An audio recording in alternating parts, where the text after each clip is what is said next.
Share market में अभी बहुत डाउन आ रहा है, इसमें अप डाउन होता रहता है। तो उसमें जो निवेशक है, बड़े बड़े निवेशक है, आपको उसमें कहेगा कि आप म्यूचुअल फंड में पैसा डालिए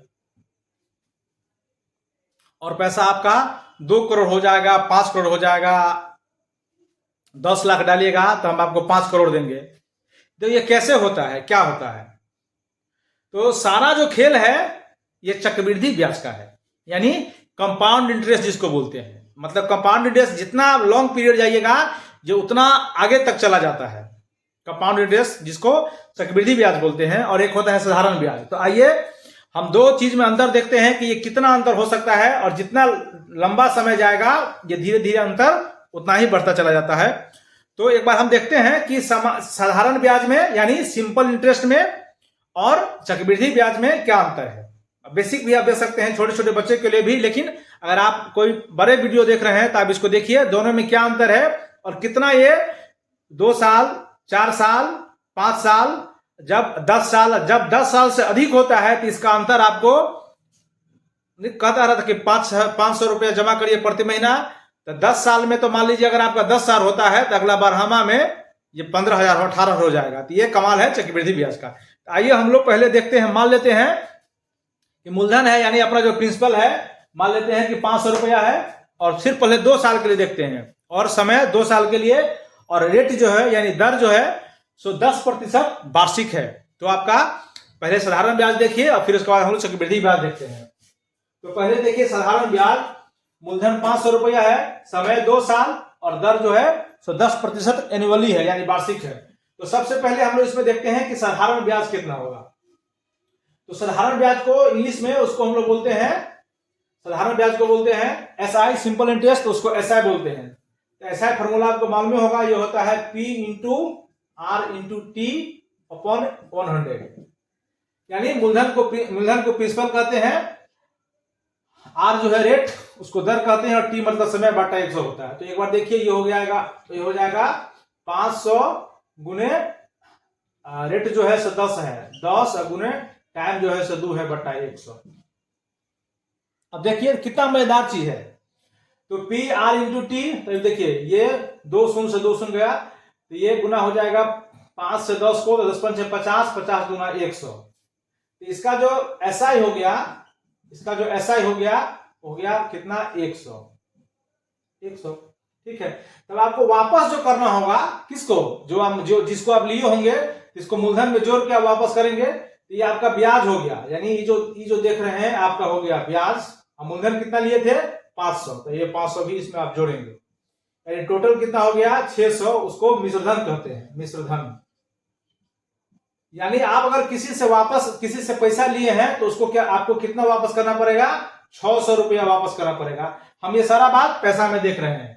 यानी अगर आप किसी व्यक्ति से 500 रुपया उधार लिए हैं 10% की दर से और 2 साल के लिए, तो साधारण ब्याज में आपको उसको 2 साल के बाद 600 रुपया लौटाना पड़ेगा। तो जो मुंशी है उसका आपका पर्चा फाड़ के फेंक देगा कि चलिए आप पैसा लौटा दिए। लेकिन अगर यही बात चक्रवृद्धि ब्याज हो जाए तो देखिए क्या होगा। अगर चक्रवृद्धि ब्याज हो जाएगा तो देखिए, तो चक्रवृद्धि ब्याज होने के लिए ये 2 साल का निकाल सकते हैं हम लोग एक बार में, लेकिन ये फॉर्मूला आपको याद करना पड़ेगा। लेकिन साधारण तरीका से देखिए उसको हम लोग कैसे। तो पहले हम लोग देखते हैं 1 साल का। 1 साल का कितना होगा, तो 1 साल का देखिए ये हो जाएगा 500, मतलब 500 समय हम लोग 1 साल लिए हैं, तो 1 साल समय हो गया, और दर जो है अपना 10 है। देखो दर अपना 10, सिर्फ 1 साल का हम लोग पहले देख रहे हैं। यहाँ नीचे में 100 रहेगा ही, ये देखिए 2 शून्य से 2 शून्य हो गया, तो 5 के 1 10 यानी हो जाएगा, ये हो जाएगा 50। यानी पहला साल का जो ब्याज हो गया सो कितना आ गया 50 रुपया। पहला साल का जो ब्याज है ये आ गया 50 रुपया। अब दूसरे साल का जो हम लोग निकालेंगे, तो ये जो आप 500 रुपया उधार लिए थे, मूलधन लिए था ना 500 रुपया, ये 500 रुपया और इसमें ब्याज आपको जुड़ जाएगा। ये क्या हो जाएगा, ब्याज जुड़ जाएगा।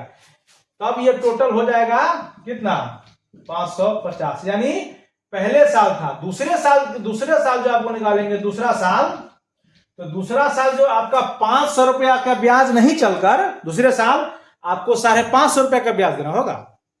यहां देखिए, यहां जो था यहां 2 साल तक ही हमको 3500 रुपए में ब्याज देना है। साधारण ब्याज में जो है 2 साल तक आपको जो है, या 3 साल समय जो भी हो, 3500 रुपए और आपको देना पड़ेगा। लेकिन यहाँ चक्रवृद्धि में देख लीजिए क्या होगा। अब जो इसका हम अगला साल निकालेंगे, तो पहला साल तो मेरा मूलधन था 500, दूसरे साल जो आपको ब्याज आया वो क्या होता है, मूलधन में ऐड हो जाता है, जुट जाता है। इसीलिए म्यूचुअल फंड की चर्चा होती रहती है, इसी का यहाँ क्रमात है। आप देखिए, अब जो अपना फिर मूलधन जो हो गया, ये 500 नहीं हो गया, 550 हो जाएगा। ये हो जाएगा 550 गुने फिर 1 साल का निकलेगा, क्योंकि दूसरा 1 साल का हम निकाल चुके हैं, ये दूसरा साल है, दूसरा साल, यानी इसको लिख सकते हैं दूसरा साल।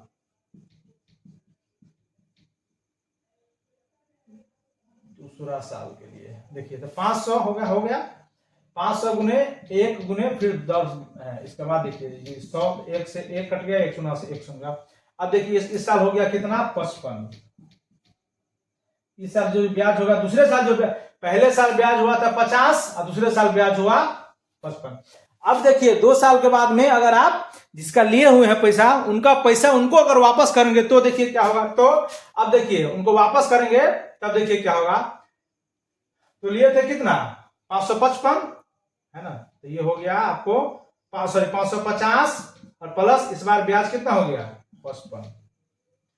तो अब देखिए 550 और 55, ये टोटल मिलाकर हो गया 605। यानी अगर आप साधारण ब्याज पर लिए हैं, गौर से देखिएगा, अगर आप साधारण ब्याज पर लिए हैं तो वही पैसा यानी 500 रुपया ही 2 साल में 10% रेट पर आपको 600 दे के आपको पूर्ति फरवा सकते हैं। लेकिन चक्रवृद्धि ब्याज में जाइएगा तो 2 साल में आप 2 साल में क्या करना पड़ेगा, आपको 605 रुपया दे पाएगा, यानी 5 रुपया ही बढ़ गया। तो अभी तो 21 साल का हुआ है, लेकिन अगर हम इसको थोड़ा और आगे लेके जाएं तो इसमें और आपको क्रमात देखने को मिलेगा। यानी इसका कहने का मतलब, अच्छा अगर 3 साल का होगा तो देखिए क्या है, तो हम लोग इसका थोड़ा मिटाते हैं एक बार, आपको 3 साल में थोड़ा दिखाते हैं। दूसरा साल का यहाँ देख लिए, तो दूसरे साल के लिए अब जो हो गया से अपना नया मूलधन हो गया। नया मूलधन कितना हो गया, नया मूलधन जो अपना हो गया 605 रुपया हो गया, 605। अब देख लीजिए यहां पर अगर आप 3 साल के लिए करेंगे, यही समय को हम लोग क्या कर, 3 साल नहीं, ये 2 साल करके दिखाए, तो देखिए 2 साल में इतना हुआ था।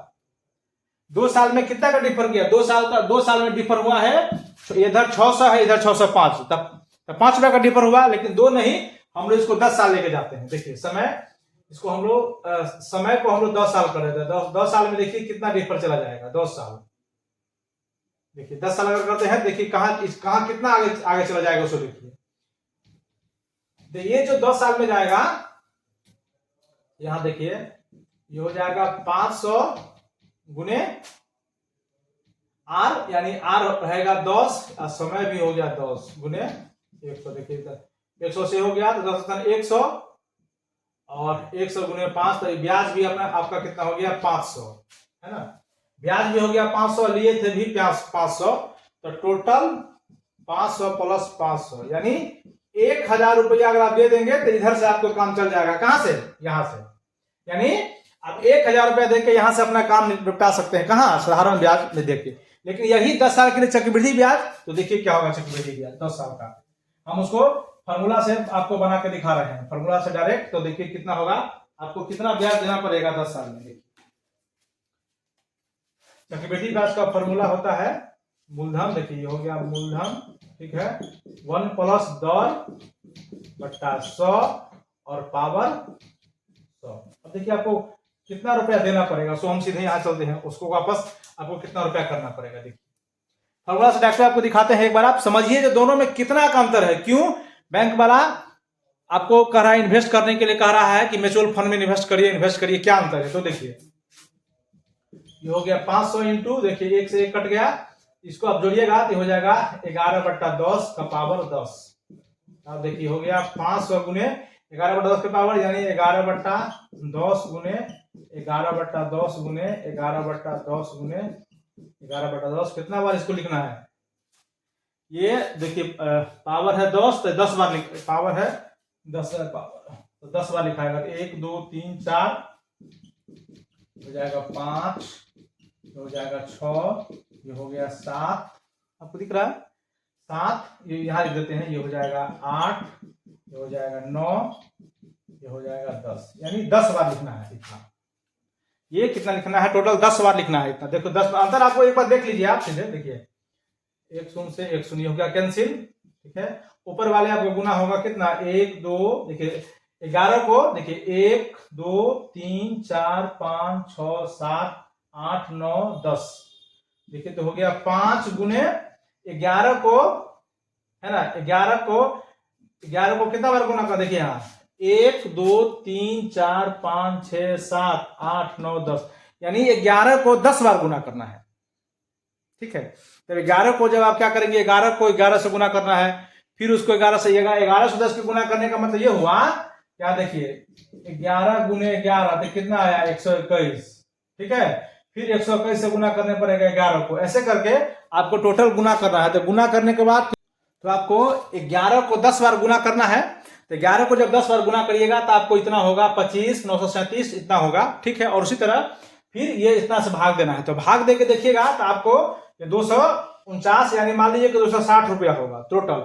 तो इसको फिर आपको 5 से गुना करना है। तो टोटल जो गुना करिएगा तो 1296 रुपया 87 पैसा आएगा। यानी अगर इसको राउंड फिगर में देख रहे हैं तो मान लीजिए कि 1300 रुपया हुआ। अब देख लीजिए कि ये तो कम अमाउंट था, है ना।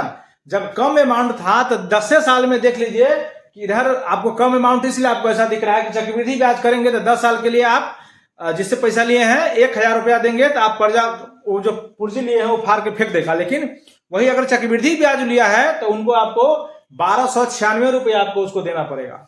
1296 मतलब 1300 रुपया का लिए, यानी 300 रुपया का डिफर है, जबकि अमाउंट दोनों में सेम है।